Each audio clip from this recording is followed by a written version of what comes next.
Hello friends, welcome to my YouTube channel NCERT guidance.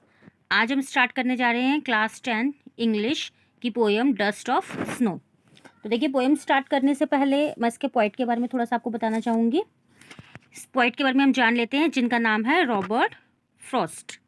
ये देखिए, Robert Frost.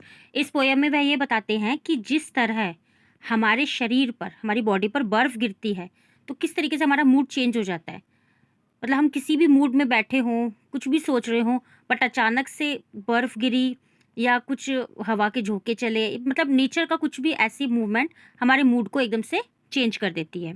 वही हमें इस पोएम में आज बताया गया है। तो देखिए क्या बोल रहे हैं। The way a crow shook down on me the dust of snow from a hemlock tree has given my heart a change of mood and saved some part of a day I have rued। इस poem में कहा गया है कि ठंड का मौसम है और पोइट यानी कि कवि किसी वजह से हेमलॉक पेड़ के नीचे जाकर खड़े हो जाते हैं और उस पेड़ पर बर्फ़ जमी हुई है, उसकी टहनियों पर बर्फ़ जमी हुई है। तो पोइट कहते हैं कि जिस प्रकार एक कौवा उड़ता हुआ आकर उस पेड़ पर बैठ जाता है और जैसे ही वो बैठता है तो उस पेड़ की शाखाएं हिलने लगती हैं। जैसी शाखाएं हिलती हैं तो उसकी जो बर्फ़ होती है, उसके बर्फ़ के जो पार्टिकल्स, कण होते हैं, वो कवि के ऊपर गिरते हैं। तो कवि के मन में परिवर्तन आ जाता है, मतलब उसका मूड चेंज हो जाता है। वो किस मूड से बैठा था, वो बहुत दुखी था, अचानक से बर्फ़ उसके ऊपर गिरी और उसका मूड चेंज हो गया। मतलब जो कवि पहले बहुत ज़्यादा दुखी था, सैड था, बर्फ़ गिरने से अचानक उसको आनंद मिलने लगा। इसके बाद बता रहे हैं इसका मेन आइडिया क्या है इस पोयम का, क्योंकि अधिकतर क्वेश्चंस आते हैं कि पोयम का मेन आइडिया हमसे पूछा जाता है। तो इसका मेन आइडिया क्या है। कवि के अकॉर्डिंग प्रकृति की जो छोटी से छोटी चीज़ होती है वो हमारे मन को एकदम ठीक कर देती है, मतलब एक उपचार का, ट्रीटमेंट का काम करती है। हम किसी भी मूड में बैठे हो, वो हमारे मूड को एकदम से चेंज कर देती है।